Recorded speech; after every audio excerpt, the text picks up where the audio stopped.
सुषमा अपने पूरे परिवार के साथ खुशी खुशी मोहन नगर में रहती थी। उसकी 2 बहुएं थी, पल्लवी और शिवानी। एक दिन दोनों बहुएं रसोई में काम कर रही होती है कि तभी उनकी सास सुषमा उन्हें बुलाती है। अरे बहू, जरा इधर तो आना। शिवानी, जरा जाकर देखना सासू माँ क्या कह रही है। दीदी आप ही देख लो ना जाकर, आपको भी तो सुनाई दे रहा है। अरे मैं आटा गूंद रही हूँ ना, तुम चली जाओ। हाँ तो मैं भी तो सब्जी काट रही हूँ ना दीदी। अरे बहू जल्दी आओ। ओह, ये तो जाएगी नहीं, मैं ही जाकर देखती हूँ कि क्या करना है। पल्लवी सुषमा के कमरे में जाती है। जी मम्मी जी, क्या हुआ?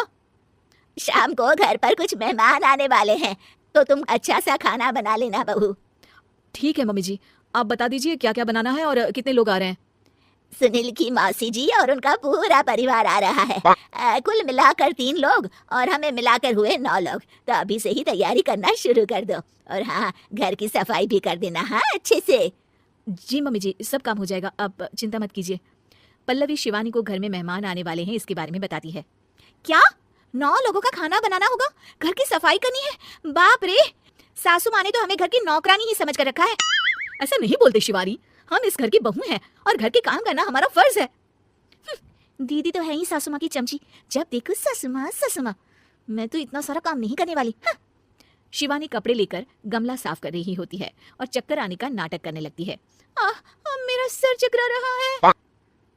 तभी वहाँ पल्लवी और सासू माँ जाते हैं। अरे बहू, क्या हो गया तुम्हें? मम्मी जी, बहुत तेज सर में दर्द हो रहा है। तुम एक काम करो शिवानी, आराम कर लो। नहीं नहीं दीदी, घर में मेहमान आने वाले हैं, मुझे आपकी मदद करनी चाहिए। अरे कोई बात नहीं शिवानी, तुम आराम कर लो, मैं सब काम कर लूंगी। ठीक है दीदी, अगर आप इतना कह रही हैं तो आराम कर लेती हूँ। शिवानी आराम से अपने कमरे में मैगजीन पढ़ रही होती है। इसे कहते हैं आराम की जिंदगी। इतना सारा काम। चलो सारा काम खत्म हो गया, शिवानी को दिखाती हूँ।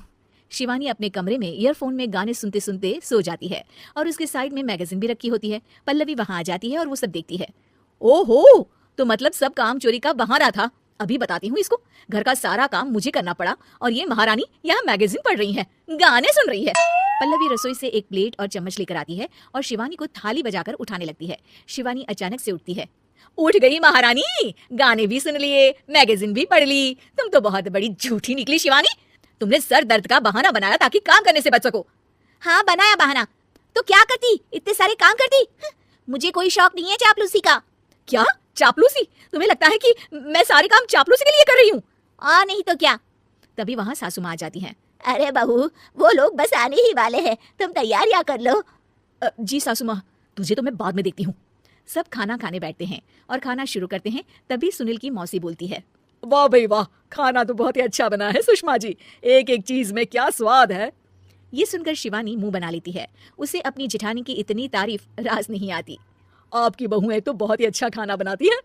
हाँ, बनाती तो दोनों ही अच्छा है, पर आज ना ये सारा खाना बड़ी बहू ने बनाया है। छोटी बहू की तबीयत ठीक नहीं थी, सो इसलिए। मानना पड़ेगा सुषमा जी, आपकी बड़ी बहू तो बहुत ही गुणवान है। पल्लवी की तारीफ सुनकर शिवानी को जलन होती है। पल्लवी ये सुनकर खुश हो जाती है और शिवानी की तरफ देखकर उसे चिढ़ाती है। कुछ देर बाद मेहमानों के जाने का वक्त हो जाता है। मौसी जी सबके लिए उपहार लाई होती है। वो सबको शगुन के पैसे देती हैं और अंत में पल्लवी के पास आती है। तुम्हारे लिए शगुन का लिफाफा तो है ही, पर बहू तुम्हें एक और उपहार भी मिलेगा इतना अच्छा खाना बनाने के लिए। मौसी अपने सोने के कंगन निकालकर पल्लवी को पहना देती है। ये लो, ये मेरे मनपसंद कंगन है, अब से ये तुम्हारे हुए। धन्यवाद मौसी जी। ये देखकर शिवानी तो पूरी तरह से जल जाती है और गुस्से से रसोई में चली जाती है। तभी वहाँ पल्लवी आ जाती है और उसे अपने कंगन दिखाने लगती है। देवरानी जी, अब आपका सर दर्द ठीक तो है ना?